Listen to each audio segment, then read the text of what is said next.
Right in my island.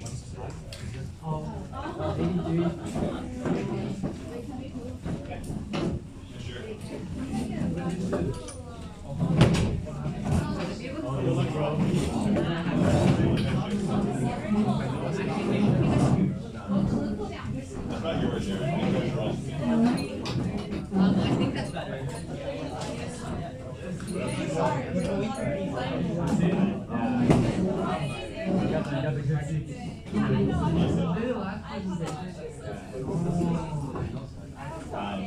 the I opened it up and it was like, I don't even know how long it was.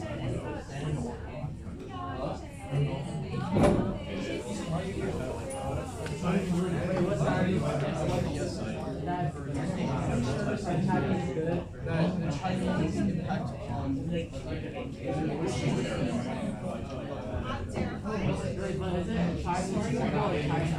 China. Believe me, the Chinese people was uncovered.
Why aren't you moderating? You've already moderated. Nobody hasn't had a chance to moderate yet. They'd like to moderate. That makes sense for you to do it. Alright, are we missing anybody today? We got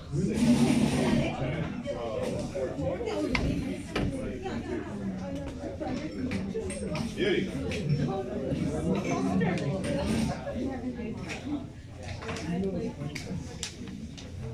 Oh, take the report. Just make sure it's your report. Okay. And is your audio on?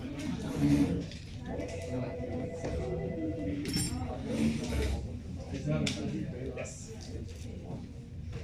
Great, how are you?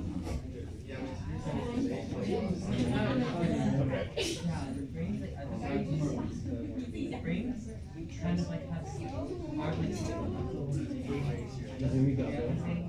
they aren't one solid song. Yes. So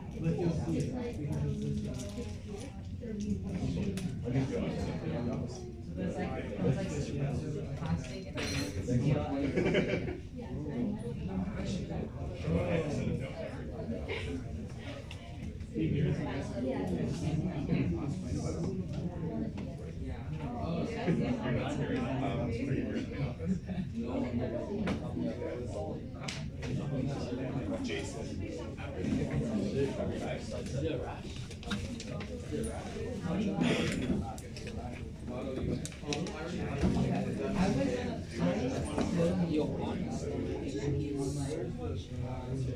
I was gonna say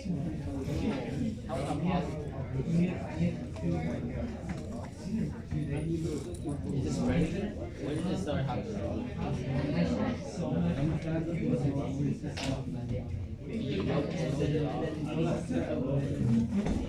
What's with the chairs?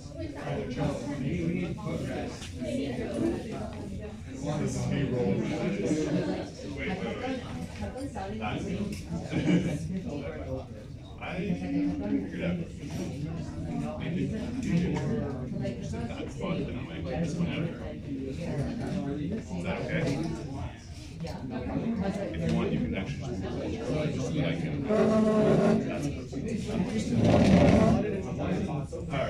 good?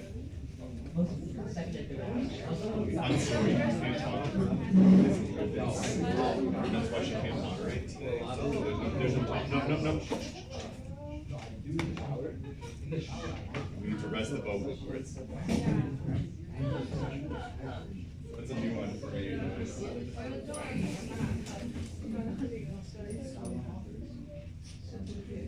Good thing you're like Joyce. April? Thing in the corner here. Rip said Brian. Oh my goodness.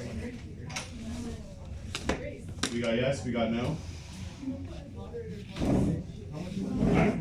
Are we good to go, people? So on your screens, I should see debate feedback doc number 5. It's on today's date on the calendar.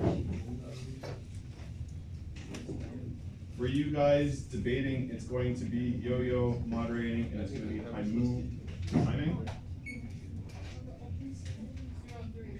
Oh. Alright. Are we ready to rock and roll?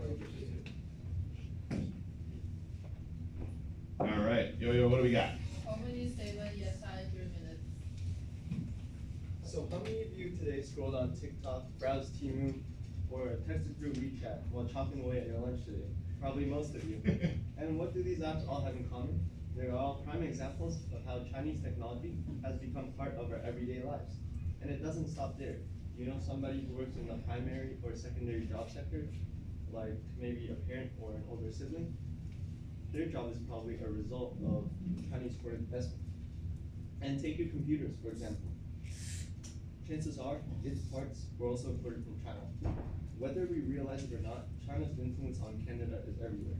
In the goods we buy, the technology we use, and the jobs that sustain our families. I think all of us can relate to China's impact, but still, so many people just remain unaware of just how significant it is.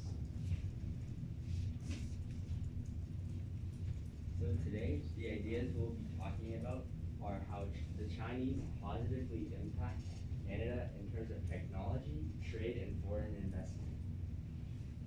Justin Trudeau said, and I quote, "Canadians understand that diversity is our strength. We know that Canada has succeeded in terms of culturally, politically, and economically, because of our diversity and not in spite of it." In this quote, Trudeau was explaining how different perspective stemming from diversity is what helped Canada succeed as a country. And this is no difference with China, and they should be given a fair chance when it comes to their technology, trade, and foreign investment in Canada.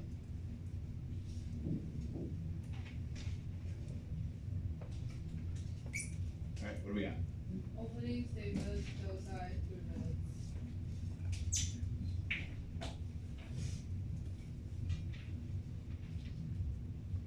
So we are talking about China's impact on Canada. So first of all, is China's impact on Canada a net positive or a net negative? First, a quote from John Diefenbaker: One Canada, where Canadians will have preserved for them control of their own economic and political destiny. This shows that the best way for Canada to take control of their destiny is to rely on themselves only. So China and Canada can only be described as having a close but complex relationship. China being one of Canada's largest trading partners, and also having tons of Chinese immigrants around Canada, it's clear that they have a lot of influence on Canada. The question is, how much influence is too much before we lose Canada's control over our own future? There are quite a few benefits to having this relationship. However, ultimately, China's impact on Canada has been overall a net negative, as it caused us to lose out economically through these following topics: technological advancements, trade, and investments. Through China's technological advancements, we can see that it's caused severe damage to Canada economically by slowing down our potential growth and competitiveness, and security-wise, cyber issues that are costly to us in every possible way.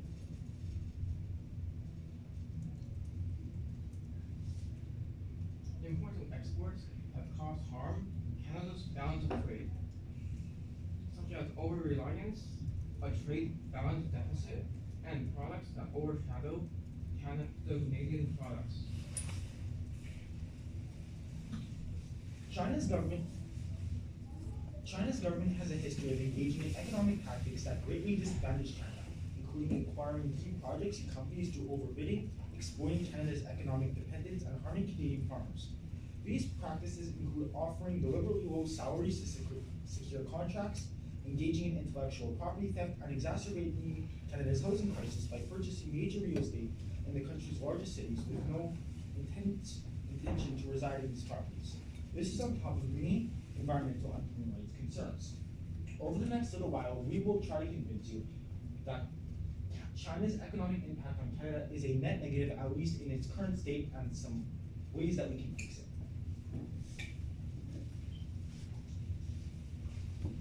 First argument, yes, I were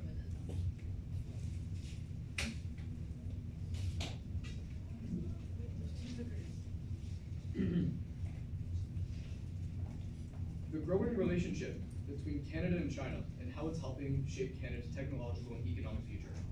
From collaborations and innovation to boosting the economy and sharing knowledge, China's involvement in Canada is creating new opportunities across a number of industries. My three subtopics will be surrounding innovation and collaboration, the boost to the Canadian economy, and of course, knowledge sharing. First, let's dive into the topic of innovation and collaboration. China itself has been a major player in helping Canada advance in several tech industries. For example, China's investment in companies like Huawei has simply and significantly impacted Canada's 5G development, and the contributions have helped Canada roll out faster, more reliable telecom networks, which is huge for everything from business efficiency to everyday internet usage. This collaboration gives Canadian companies access to cutting-edge technologies that they may not have had otherwise. But it doesn't stop there. China has also been instrumental in supporting research collaborations between Canadian and Chinese universities, especially in fields like artificial intelligence, innovation fund. The Canadian researchers can tap into China's educational resources. This means that important work in areas like AI and clean energy is advancing faster, benefiting both countries. On top of that, China also has heavily invested in Canadian startups by investing in high growth sectors such as biotech and clean energy. Chinese firms have given Canadian entrepreneurs the capital resources and market access they need to scale up. This investment brings not only money and strategic partnerships, which helps Canadian businesses grow globally. Take the, also pardon my pronunciation, the Zhejiang University Exchange Program, where students can work alongside Canadians and develop in any field they desire, including technology. Next up, let's talk about the boost to the Canadian economy. China's investments have been significant, contributing over 117 billion Canadian dollars to the GDP, which is about 5% of the economy. And the number is only growing. These investments in everything from technology to natural resources, providing a strong foundation for Canada's economic growth. What's even better, these investments have created over 1.5 million high-paying jobs in Canada. People are working in sectors like technology, information technology, and data analysis. As industries like AI, machine learning, and the Internet of Things take off, demand for skilled labor is skyrocketing, and this means even more well-paid positions for Canadians in the future. Take a look at this graph and notice how the tech sector in Canada grown by over 20% in the year 2022 alone, which perfectly lines up with the peak of Chinese importing of technology to Canada. Our economy grows due to such advancements. One of the big areas of knowledge sharing is that, another key benefit to Canada's relationship with China is knowledge sharing. Through agreements like the Bilateral Investment Agreement and the Double Taxation Avoidance Agreement, both countries have made it easier for businesses to collaborate. These agreements not only smooth the way for trade and investment, but also encourage the transfer of skills and knowledge, which is a win-win for both sides. One of the big areas of knowledge sharing has been tech investments. For instance, Huawei's involvement in Canada's telecom sector has allowed Canada to develop state-of-the-art 5G networks, and the knowledge and experience gained from this collaboration has helped Canada stay competitive on the global stage. And as Canada builds its 5G infrastructure, it's not all about faster internet, it's about future-proofing our economy and creating opportunities for all sorts of industries to grow from health, tech, to finance. Thank you. Group one over first argument, both sides, 2 minutes.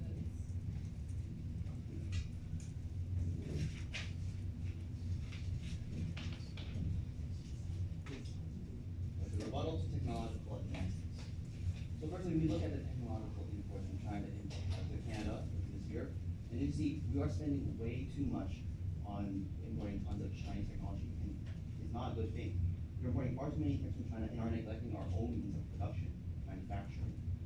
Chinese technology has made us far more dependent on foreign technology, and this has the result of reducing our own innovation.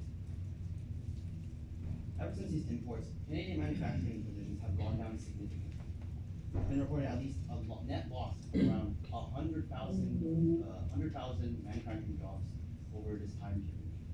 These are jobs that could have gone to Canadians.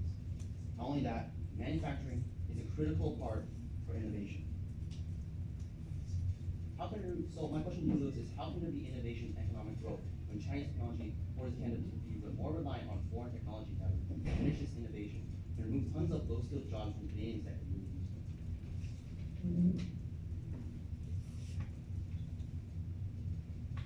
First argument, no side, 4 minutes.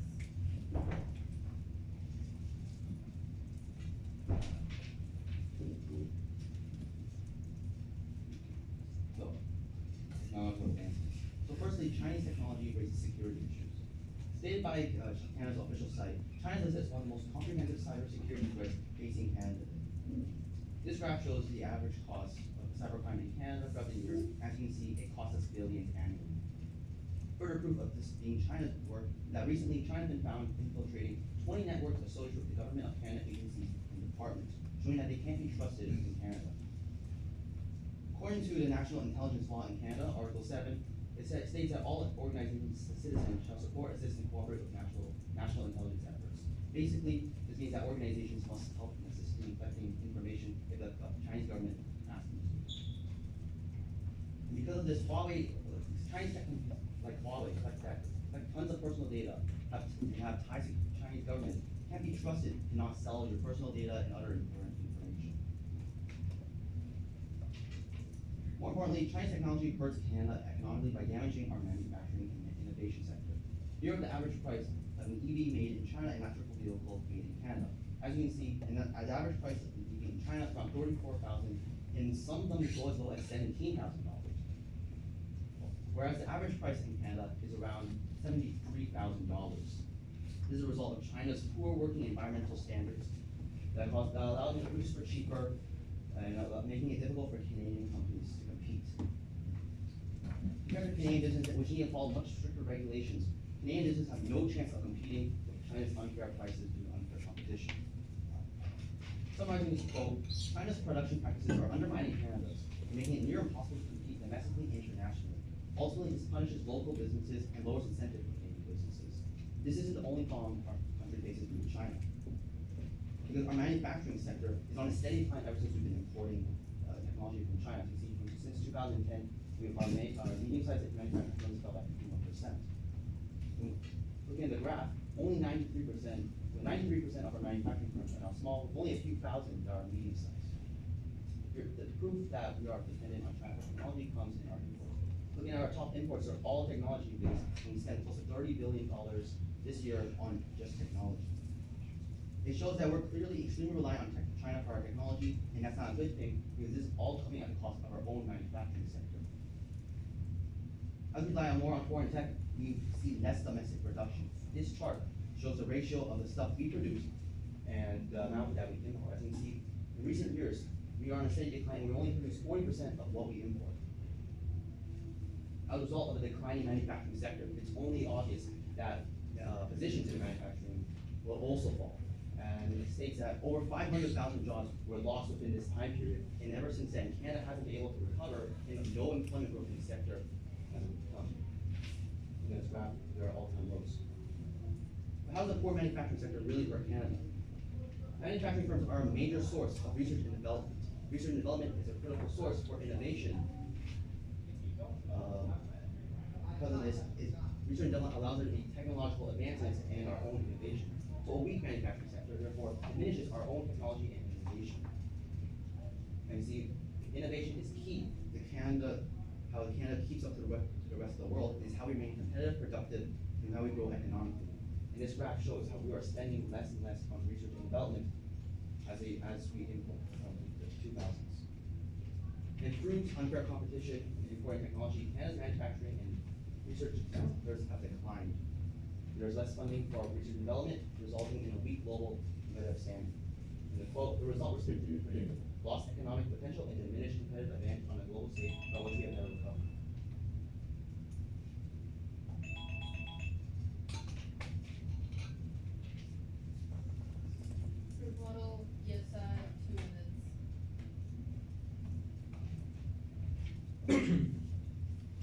to address the idea that Canada is too dependent on Chinese technology, which is allegedly weakening our manufacturing sector.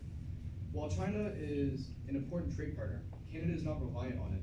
We have diverse partnerships with countries like the US, Japan, South Korea, and the EU through the trade agreements like the CETA and the USMCA. These ensure that we're sourcing technology from multiple partners and not just one. Canada's innovation sector is also thriving. Companies like Shopify, OpenText, and BlackBerry show that we're global leaders in areas like AI and clean tech. Government programs like the Strategic Innovation Fund and Digital Charter are helping boost domestic manufacturing, and they prove that we're investing in our own economy. Chinese tech imports actually complement our industries instead of replacing them. We are not simply taking Chinese technology and replacing it with our own. For example, components like semiconductors, and they support higher value work here instead of the, 500,000 manufacturing jobs and selling it for 1.5 million higher paying jobs. Like software development and system assembly, it's a globalized world. Collaboration strengthens us rather than actually weakening us. Plus, dependency, it goes both ways. China relies on Canadian exports like energy and agriculture, just as much as we rely on some of their goods like technology and nuclear energy. It's interdependence, and it's not a one-way relationship. Finally, Canada is taking steps to protect itself. Huawei was restricted from Canada's 5G network after helping us develop it due to these security concerns. And we are heavily investing in domestic manufacturing of clean energy and semiconductors to reduce these kinds of risks. So the idea that Chinese tech weakens Canada does not hold up.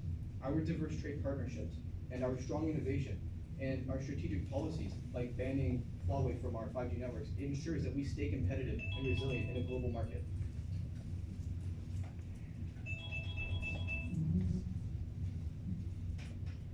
Second argument, no side, 4 minutes. So today, No side. oh no. No side goes first for argument 2 and 3.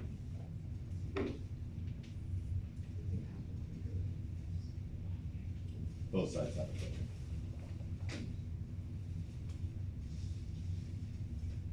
Alright, so now I'll be talking about the imports and exports and why it's a negative effect. Canada is depending too much on Chinese imports. Therefore, trade imbalance hurts our economy significantly. In September 2024, China exported $3.73 billion and imported $5.75 billion from Canada, which resulted in a negative trade balance of $2.02 billion. Chinese products make it difficult for Canadian companies to compete. Because of this, Chinese imports are harmful to Canada. So if you look over here, China, like the percent change from 2022 to 2023 is in the negatives currently. But for all of the other countries, they seem to increase. This shows and indicates that China, compared to other countries such as the United States, which is Canada's top partner in trade, and comparing to like China and the United States, China has a negative effect, while the others have a positive.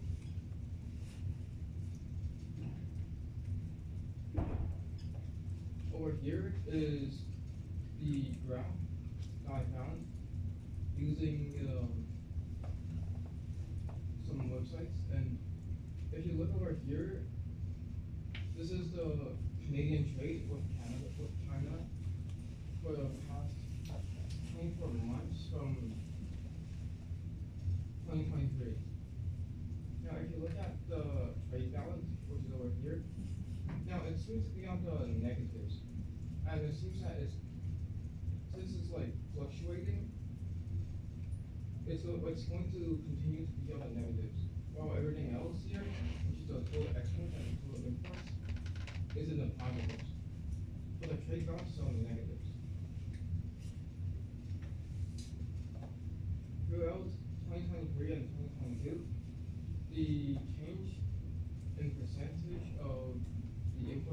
exports.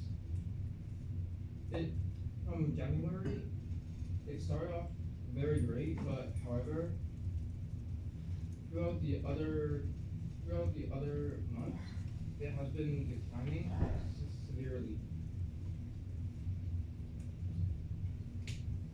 Thank you. Second argument rebuttal, yes side, 2 minutes.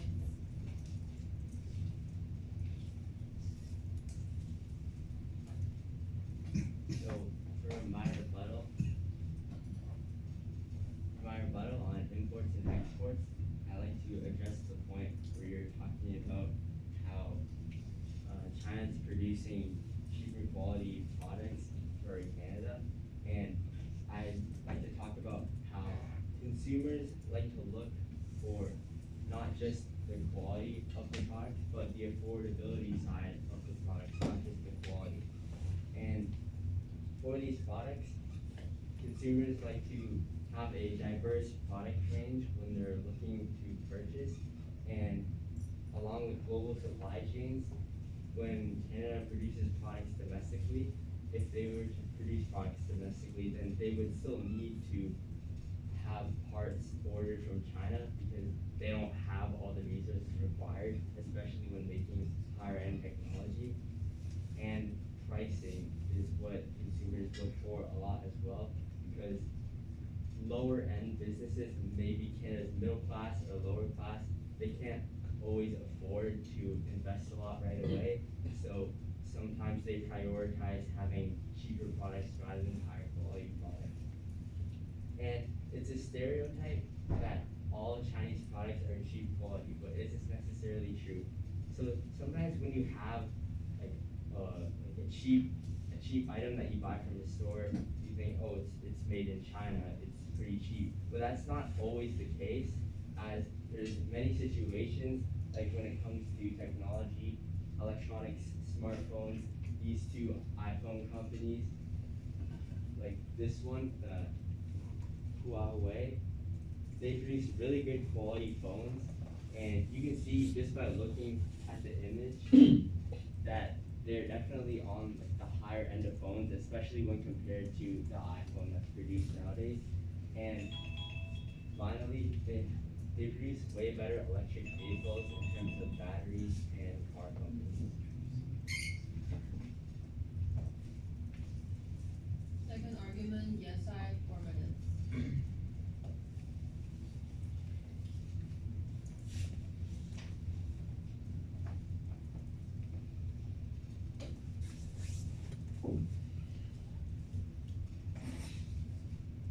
So today I'll be diving into how China's role is a major supplier for Canada and the economic benefits that this partnership brings despite global uncertainty. And China has remained a consistent and reliable trade partner for Canadian businesses, fueling growth and providing affordable products for Canadian consumers, from electronics all the way to manufacturing.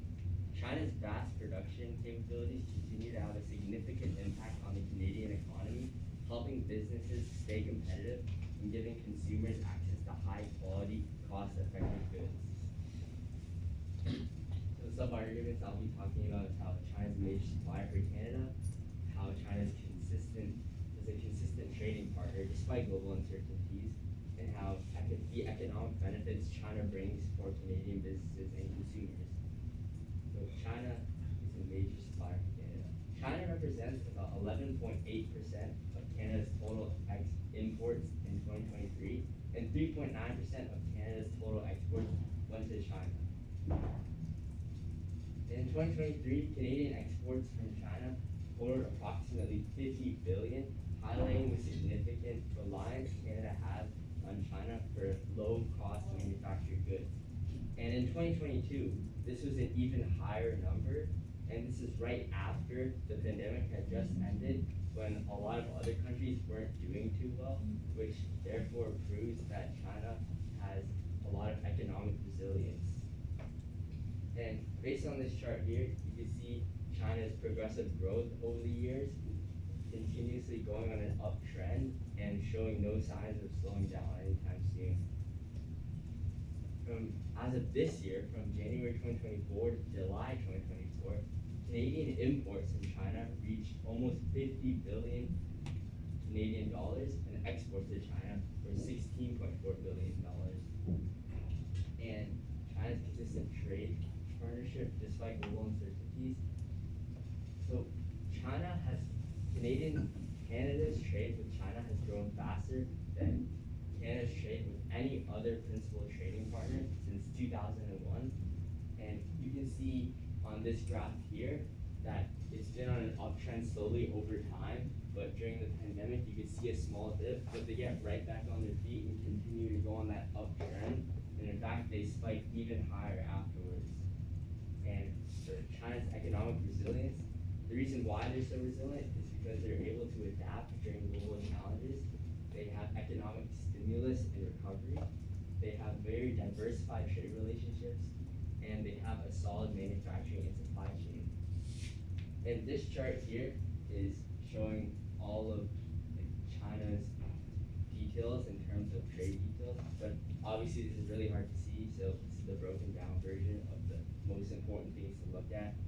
So you have 2.56 trillion in 2017, increasing to 3.73 trillion in 2022, and this is spread out fairly evenly across multiple different sectors, including broadcasting equipment, circuits, computers, office machine parts, and semiconductor devices. And China is within the top 5 investing countries in Canada for the current FDI stock, which is foreign direct investment of 37 billion, which is approximately 27 billion US dollars, and they're in the top 5 of the US, UK, Japan, and Germany. And these 5 years being so even and continuing to be on the increase just displays China's overall economic resilience.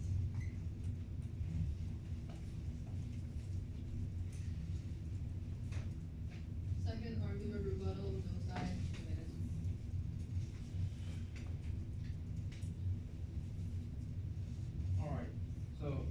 Alright, so I get how you said that it was a stereotype of that, like, China's exports were pretty cheap. However, you mentioned about smartphones, Huawei and Xiaomi and etc., like all of those electronics. However, I hate to interrupt. No. During open debate, keep going this way. Sorry, can we reset? Reset the timer? Like, were you okay? Yeah. Okay, let's start again.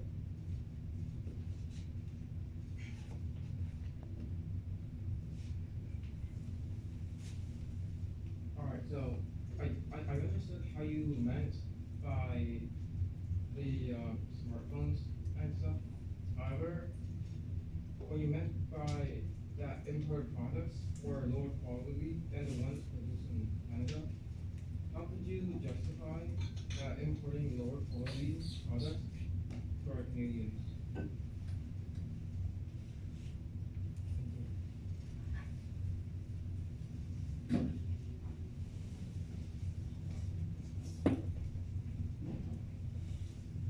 Third argument, no side, 4 minutes.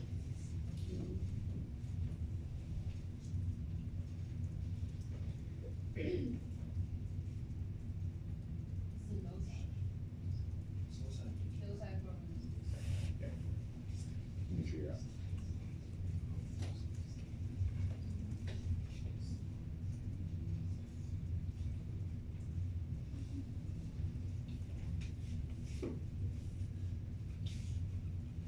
Okay, so I'm going to be talking about foreign investment.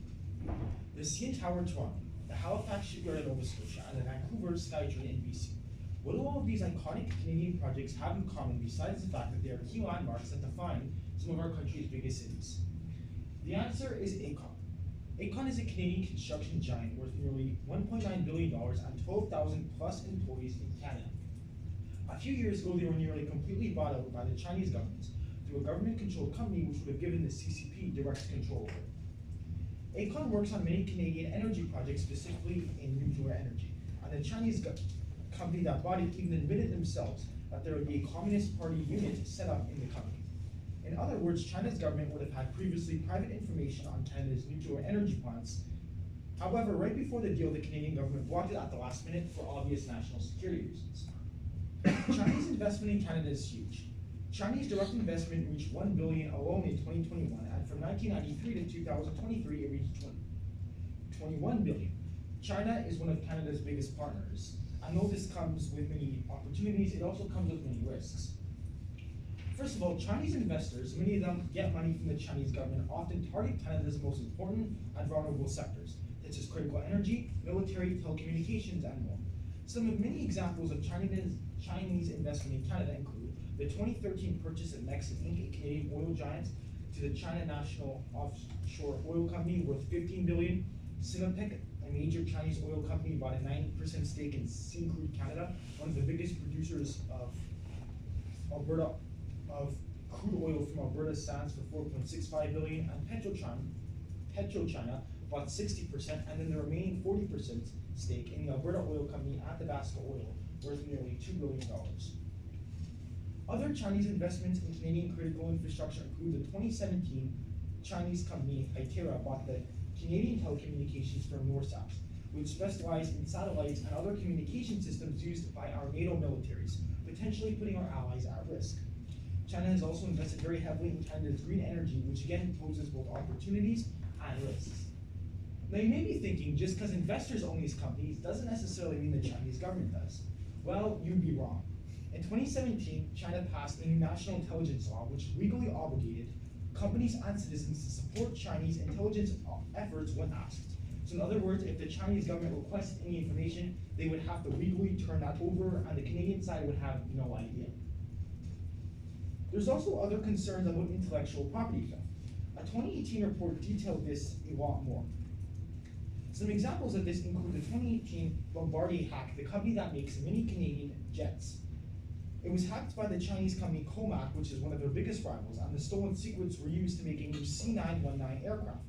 In 2014, Chinese cyber attackers attacked the National Research Council, stealing secret science and technology info, which ended up costing $100 million to replace the infrastructure. In 2016, Canada Post, in 2011, Nortel Hotels, and in 2018, Athabasca University were all hacked, hacks that were eventually, in one way or another, led back to China. Many of this sensitive information was stolen and ended up being sold, putting Canadian research and really everything at risk. During the pandemic, Canadian vaccine makers were also often targets of Chinese hacks, and 20% of global IP theft has been linked to China. In the USA, that number reaches 80%, and here's a quote by the former FBI director on the threats from Chinese cyber warfare. Another quote: Canada is also growing increasingly reliant on Chinese investment, which makes us vulnerable, as many Chinese companies that invest in Canada are owned by the states. They receive money from the government, which gives them an unfair advantage, as they have more capital and often outbid domestic Canadian investors. Third argument rebuttal, yes side, 2 minutes.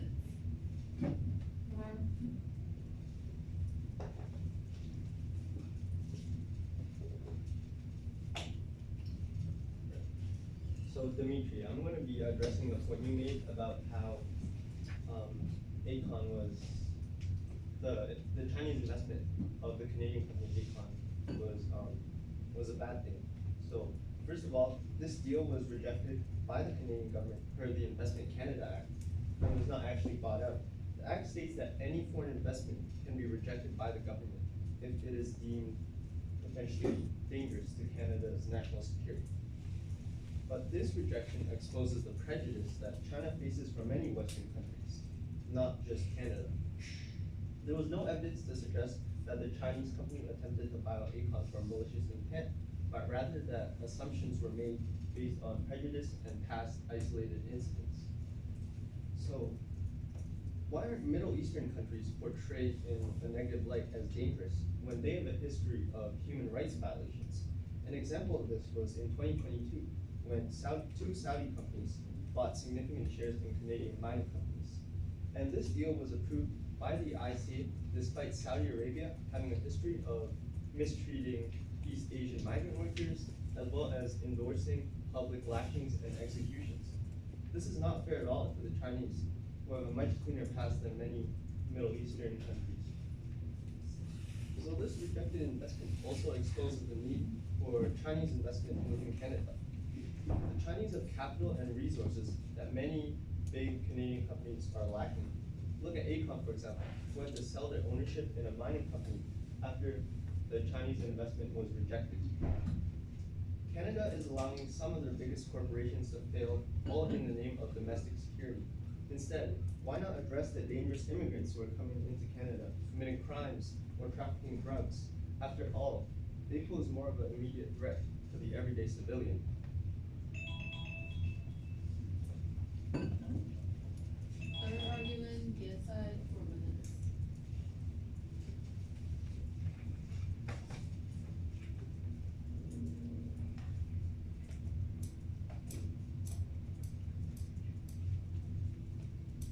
Alright, so China's foreign investment within Canada has a profound impact on Canada's economy. In 2018, Chinese investments contributed $9.4 billion into Canada's GDP.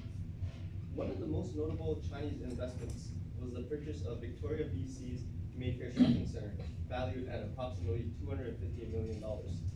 This purchase created many construction, retail, and food-related jobs within the shopping mall. In total, Chinese investments created over 50,000 direct jobs in 2018, such as construction, mining, as well as manufacturing, mostly in the primary and secondary job sectors.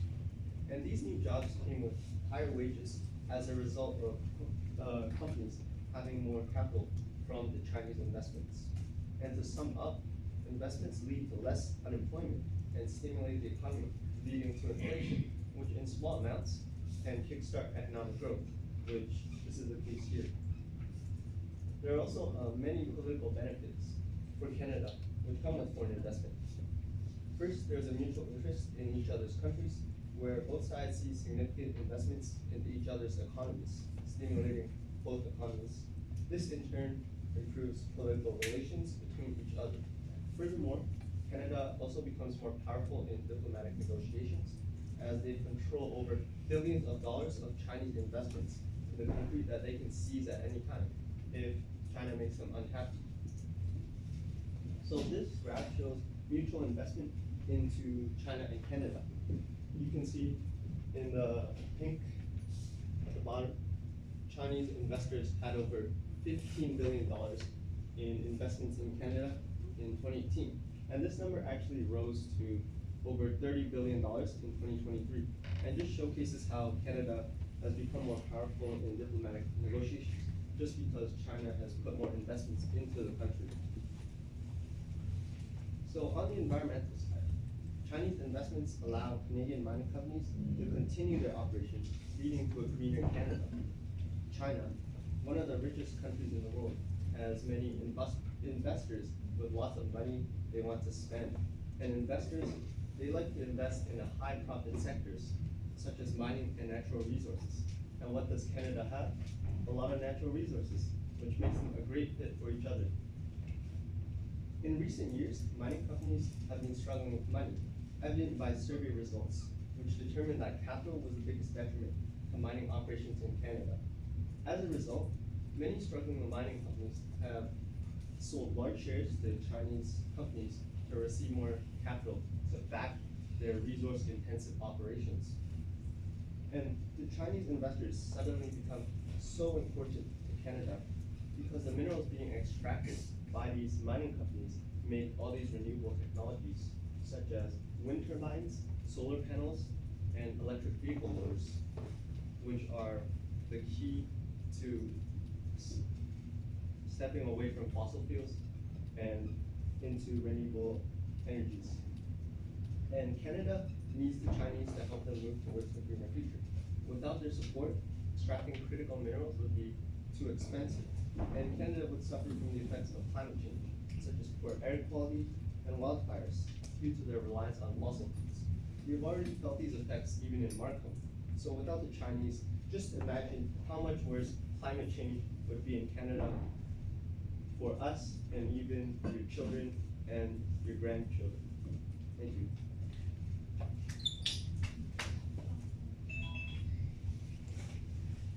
Third argument, rebuttal. Joe side.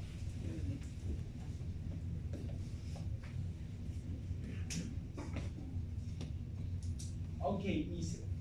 So, you accused us of placing China on an unfair playing field due to prejudices, but this is simply not true, and I'm going to give you a few reasons why. First of all, China's government has a long history of engaging in economic warfare against Canada by buying up key projects and companies because of overbidding, holding Canada's over-reliant economy hostage, and devastating Canadian farmers. So let me give you an example. Let's talk about the Canada-China canola dispute in 2018. Canada's canola industry was worth $4.4 billion at the time, and that's how much they were exporting.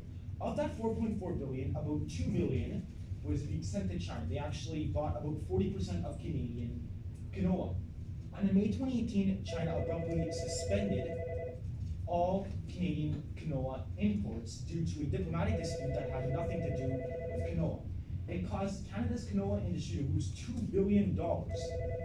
And the decline of canola exports fell around 40%. And because of the significant decrease in demand, the price of canola actually ended up falling 20% because there was so little demand. Now in June 2020, the ban ended up being lifted, but the damage was already done as thousands of Canadian jobs in many rural areas were put at risk. Canada lost billions of dollars due to this, and there was a whole variety of other diplomatic issues. So how can you say that Canada, oh, I can't see your slides, but how can you say that Canada is placing China on an unfair field when China has repeatedly shown they are an unworthy trading partner and continuously break up already set in place deals and put Canada in a bad spot, putting our farmers and our jobs at risk abruptly? Mr. Wang, Mr. Harry Wang, please contact extension 184. Mr. Harry Wang, contact extension 184. Thank you. In the second quarter of 2024, from April to June, $15 billion of foreign investments were actually pulled out of China. So, Ethan, I will end this at that. Open debate, 10 minutes. Alright, so Jennifer, you said that China had lost $15 billion in Canadian investments, is that right? No, foreign investors pulled $15 billion out of China. Out of China? Yes. But how does that relate to China's investments into Canada? Well, it doesn't directly, but many Canadian investors also invest in China, not just the other way around.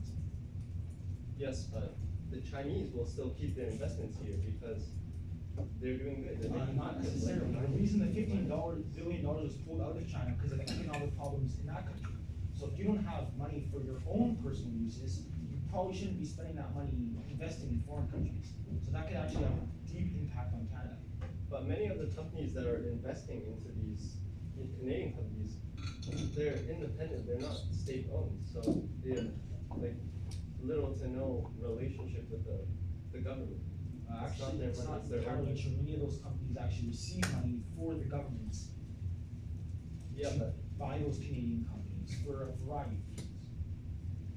And I talked about it how if they're getting extra money to invest, it puts Canadian investors at an unfair point because that means foreign investors are getting extra money, meanwhile domestic investors aren't getting that privilege.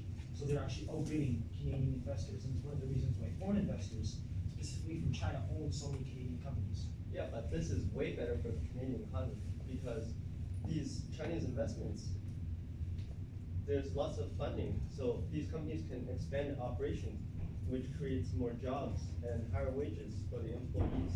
And, you know, this creates economic growth in the country. Well, maybe better for our economy, but it's not better for national security when our science and technology is being stolen. And it's actually costing us hundreds of millions of dollars to deal with these foreign cyber attacks. So whatever money we're gaining is actually being lost if our banks and libraries and schools are being hacked. You said- okay, go ahead. Finish your thought and then I'd like to. You go for the future, yeah. It's a total different. You go. Okay. Aaron, I wanted to talk to you about that 100% tariff on EVs. Why do you think that the Canadians chose to do that? Canadians chose to do that because Chinese They're so cheap that there's no way anyone would buy Canadian EVs. No, but don't you think that the cheaper the price, the quality could be questionably less? And also, let's look at Chinese EVs. They're known for having poor quality, and they're also known for combusting in the streets of China. Like, have you seen, I'm pretty sure you guys have seen China Insider with David Zhang on YouTube. He has clearly pointed out and elaborated on these EV accusations with the batteries being of poor quality and of the methods of these batteries and how they're made it being not ethically sourced well. And also,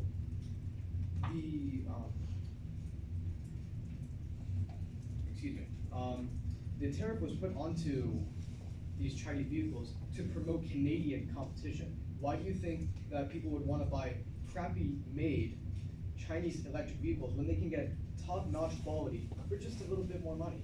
Don't you? More, it's double the price. Double the price means double the battery life, double everything, If there was double a- the quality. If there was 100% tariff, the Would you- reason there's 100% tariff is because the Canadian companies right now are struggling, they're losing. All right, we wouldn't have to they essentially double the price. The 100% tariff doubles the Chinese EV price because the Canadian companies are currently losing in the competition. So right now, the Chinese, that just proves that the Chinese imports are just harming. Yeah, I want to ask you a question. Would you rather have a very high quality electric vehicle knowing that it is safely built domestically in your country? Or would you have to have the security risk of importing these Chinese electric vehicles with, you have no clue how they were produced, you have no clue how they were sourced, you have no clue the quality of it. So would you rather risk your battery exploding as you're driving down McCallum Road? Would you Really, rather people have that? don't care because it's already, people aren't asking those questions, they're already buying the Chinese electric vehicles, or else they wouldn't, or else the Canadian companies are already losing. That just means the consumers are already choosing the Yeah. Chinese companies. What do you mean, would they rather? You should ask that to the consumers, not to me.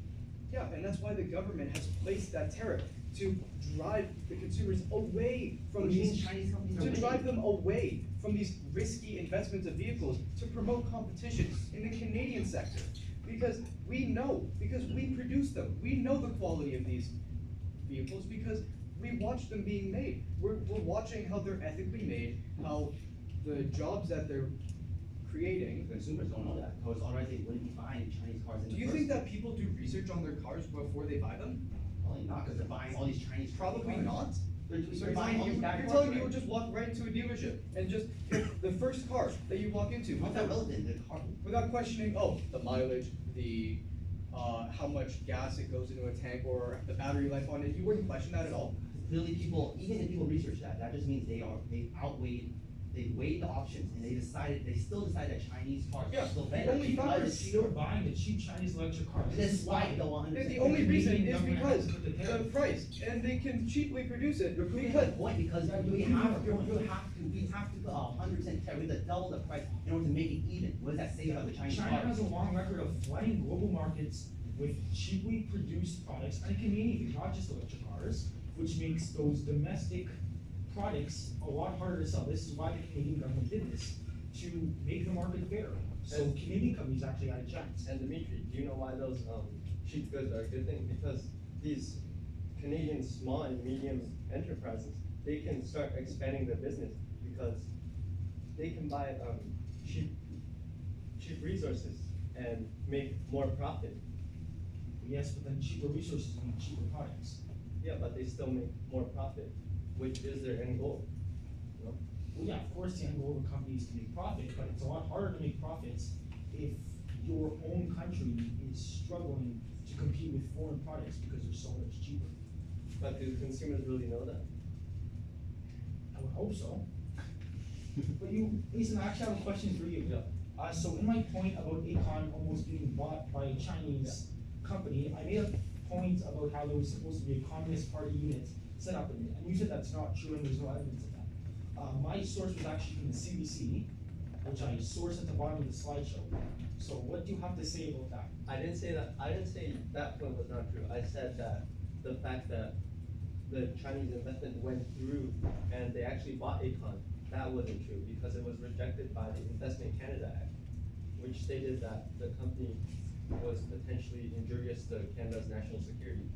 Okay, you said though that there was no evidence that it was gonna cause any harm to Canada, There was no evidence, no. but there was. It was What on was the the CBC, Canada State Broadcaster, that there was gonna be a Communist Party unit set up inside of a Canadian company that builds our nuclear power plants. Is that not potentially? But what does that causing even mean? Communist, what does that? I'd like to get in there. You said that the CBC has reported that there is allegedly a Chinese Communist Party wing. But If the deal went through, there would have been that. there would have been, but don't you think that it's a little bit weird for a company that is over 70% government funded to make a report on that? Because don't you think the government would want you to think, oh, the Chinese are bad, they have the Communist Party wing in a possible deal.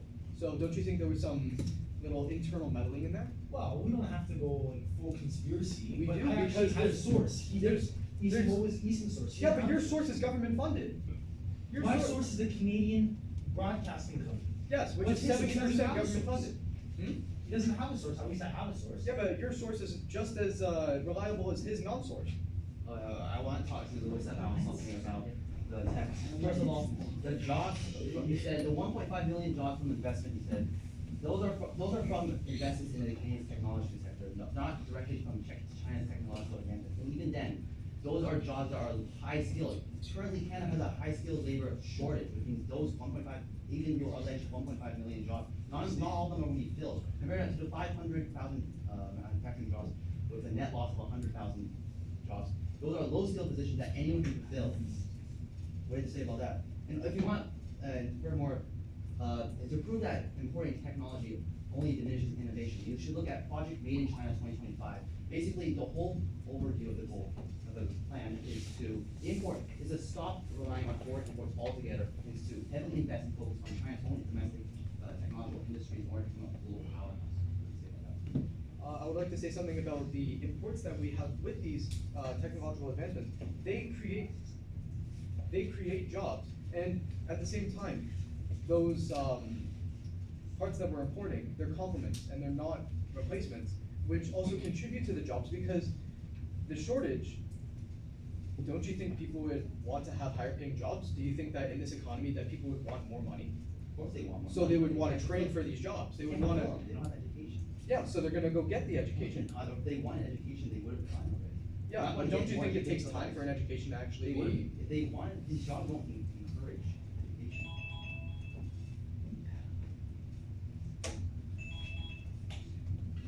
Closing statement, yes, I, 2 minutes.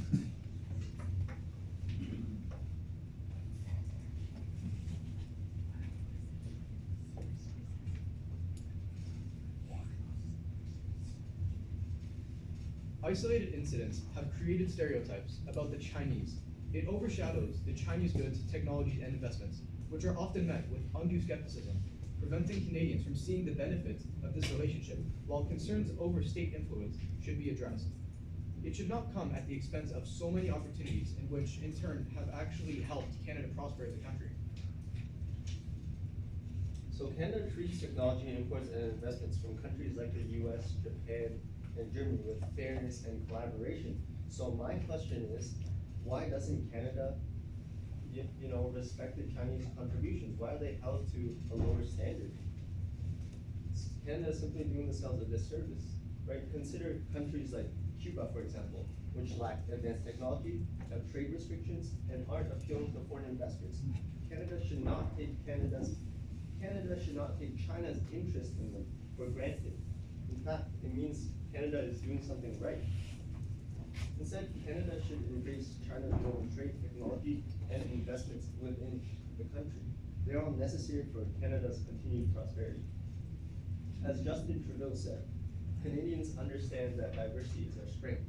We know that Canada has succeeded culturally, politically, and economically because of our diversity, not in spite of it. Thank you.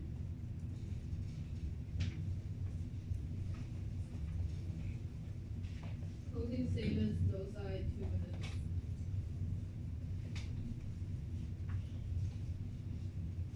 Canada today is a complete shell of the potential Canada we could have had.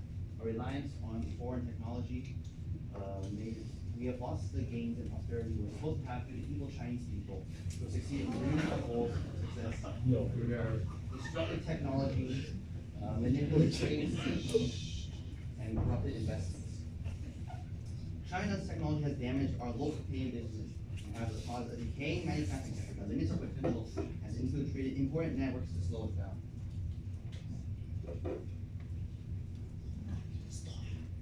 Imports and exports have caused harm to Canada's balance of trade, such as over-reliance, a trade balance deficit, and products that overshadow the Canadian product. Canada is simply becoming too over-reliant on Chinese investments. Canada being that reliant on investment from any country is dangerous, especially when it's a country that has a record of exporting it, as we saw with the canola farms in 2018. The Chinese government's overly strict national security laws made it a severe risk for Canada when Chinese investors want to invest in critical projects like infrastructure, military, and energy. The Chinese government's frequent and severe cyber attacks on Canadian institutions are a severe risk to Canada. And though some investment might be good, Canada has simply grown too attached to Chinese investments to the point where it is now hindering our national and economic security. Thank you.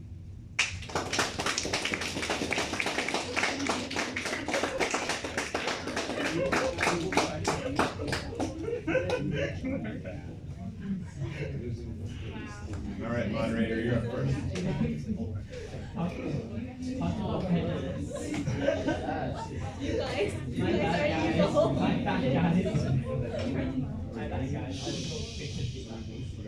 All right, moderator, you get to go first. Do you want to ask the yes side question or the no side question? No, so I told you, like, explain like the source I have for your side, but I don't see the source on it. So like, explain like how the statistics like Okay, so like, which one, like your argument. I think I use like it's called like, yeah, it's like the University of Alberta, or the title like Canada, China trade. And do you mind explain how the statistics with the side?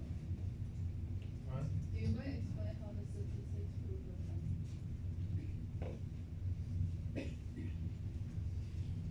Or so like,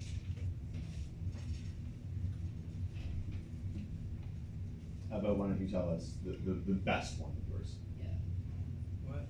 Of all the points that you made, which one do you think is the best and why?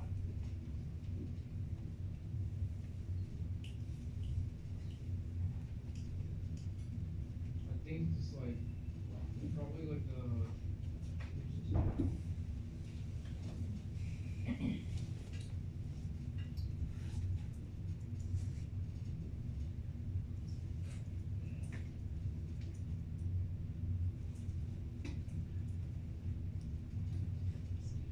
I think it's probably like this one. So like the graph of the exports and import and the trade balance. Here like the graph using, you know, like the right over here like the personal side views. Okay.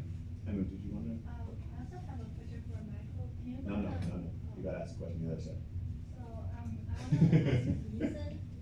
So you said without, Chinese partnership with our like green energy sector, we would not able to like combat climate change. So are you saying like China is like a major investor in our green energy? Well, not really the green energy, but they're investing in like the mining sector, right? Like the lithium and the iron, they come from these mines and they make like these renewable technologies, such as like wind turbines, which are a source of renewable technology which help us move away from fossil fuels. So how much do they invest? They've invested hundreds of millions of dollars. For example, in 2022, I think one Chinese company, they bought, I think it was 15% of a major lithium or iron mining company shares, and it was worth around like $225 million. So we have to ask a question someone said. Aaron, you said something in the closing statement that kind of, I think, ruffled a few feathers about evil Chinese people. Did you want to clarify what you meant by that? I think that. The evil Chinese government that tries to mess with Canada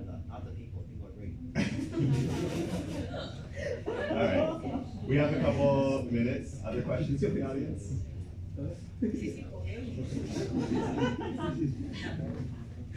Anyone want to go from the audience? I feel like I'm happy to catch you guys off your show. Alright, my question is to the yes side then. Louis, you were talking about a lot about the fact that the quality of the goods that China's making are not up to snuff, yes? Yet you guys are saying that Chinese impact on the Canadian economy is good. I'm kind of having a hard time reconciling those two pieces of information. If you're saying Chinese stuff is not good, and we're bringing a lot of it in, then why is that positive for the Canadian economy? I didn't say as a whole that everything that China produces is bad.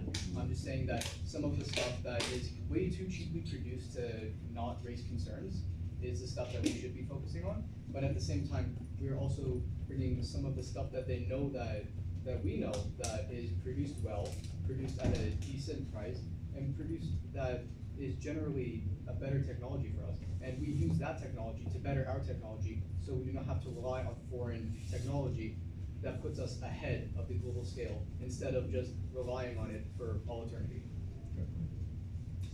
Okay, then moving on to the no size feature, you were talking about Aecon, and it seems like that particular trade deal was blocked, but it seems like a lot of the other examples that were being brought forward were trade deals that had gone through. And yet it doesn't seem like we're having these huge security issues like you kind of alluded to what would have happened. So what's the deal? Is Aecon different, or what's happening there? Well, Aecon was actually blocked because there was a lot of pressure. I'm pretty sure there was a parliamentary committee on it. But you said that it didn't seem like there would be anything. Well, referencing what I said about the 2017 China National Security Law, we may not necessarily know that anything's happened, right? People and companies have an obligation if the Chinese government requested to hand over that information. The Canadian governments may and most likely will never know that that information is being handed over discreetly, because really it has nothing to do with the Canadian government. That's really, I would say. It maybe doesn't seem like there's been national security issues. There's more than likely been many, and there's actually, I had an article on one of the slides where there's been 20 breaches of Canadian security from Chinese companies.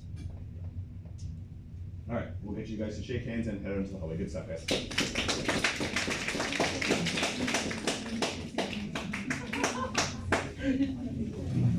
No.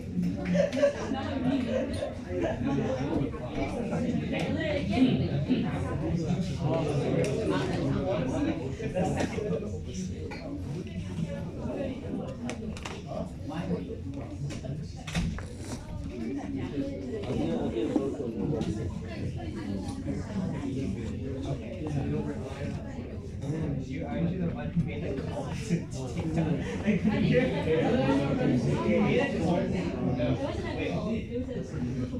They were moved anywhere else. We've done it. I like doing different stuff with you guys. Good. Are you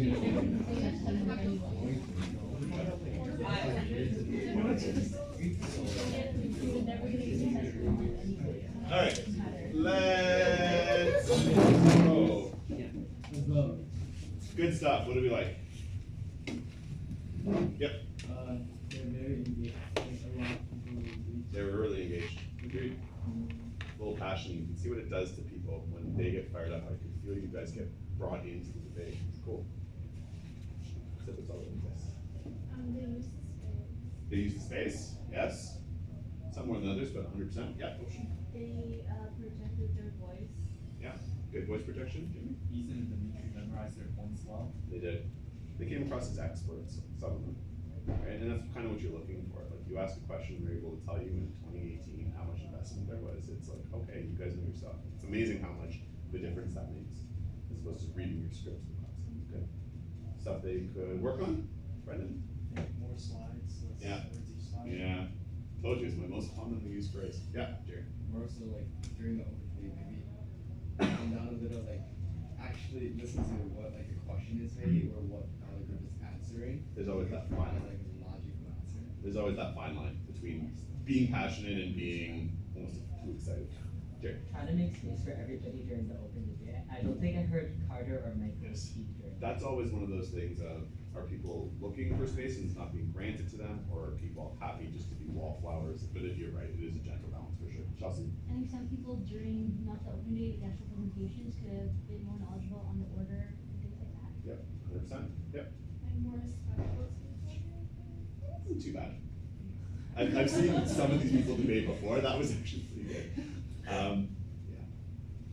It kind of goes to that point of just knowing where the line is.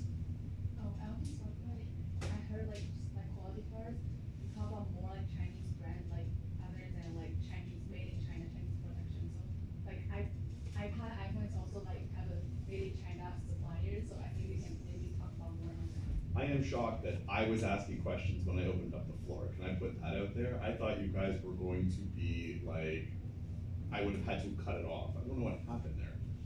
But like, where was that? I think we were a little shocked from the ending. That was a little bit jarring, yeah, I'll give you that. All right, are you ready to vote? So top debater, we've got Lewis, Carter, Easton on this side. We've got Dimitri, Michael, Aaron on this side. Yeah, we got in our head who the top debater is? All right, eyes closed. Heads down. All right, we'll start with the yes side. How many thought that Lewis was the top debater? Hands up. If you don't know, you don't know. Sorry, let's try that again. How many for Lewis? Hands up. Okay, hands down. How many for Carter? Hands up. Hey Lester, how's it going? Yeah, good. All right, hands down. How many for Easton? Hands up. Okay, hands down. How many for Dimitri? Hands up. All right, hands down. How many for Michael? Hands up. Okay, hands down. And how many for Aaron? Hands up. Okay, hands down. Eyes open for one quick second. As a reminder, this is the yes side, so Lewis, Carter, Easton. This is the no side, so Dimitri, Michael, and Aaron. Got it? All right, eyes closed. How many of you thought that the yes side, Lewis, Carter, and Easton side won the debate? Hands up. Okay, hands down. And how many of you thought that the no side won the debate? Dimitri, Michael, and Aaron. Hands up. Okay, cool. Hands down. You guys stand, talk amongst yourselves.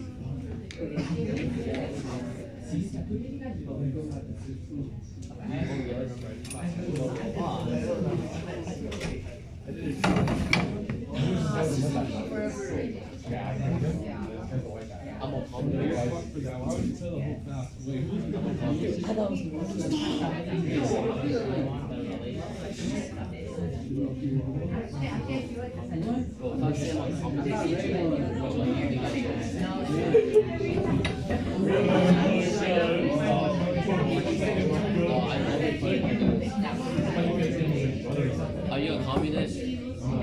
Why not? You should be a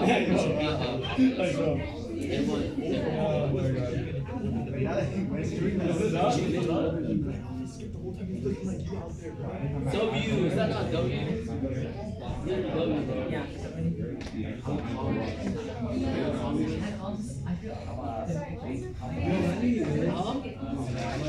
Oh, you're not bro, it's not.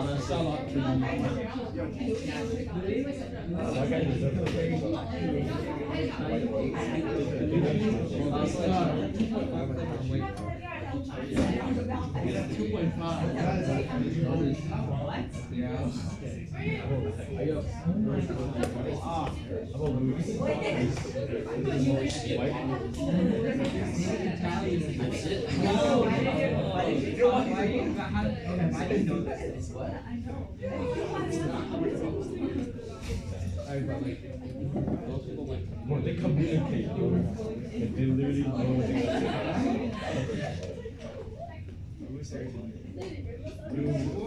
I like this, by the way.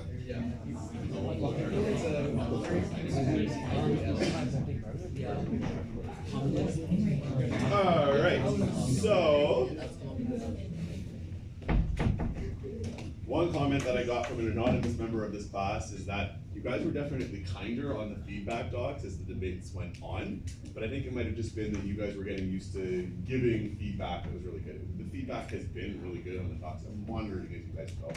So that is a thank you actually to all of you. It's a lot of work to do that. You guys are doing a good job on that.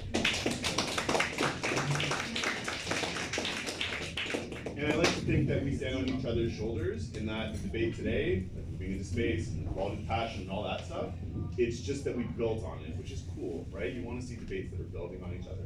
And this was a very, very spirited, well-researched, really well put together debate. So thank you to both sides. And I'm going to thank you to our replacement moderator, Yo-Yo, for her time and skill. On the topic of top debater, can I get a drum roll, please? Class decided actually teacher, you were the top debater. And a quick drum roll for everyone today. The class decided that you're the top debater. All right, that's back in order. We get back to regularly scheduled programming tomorrow.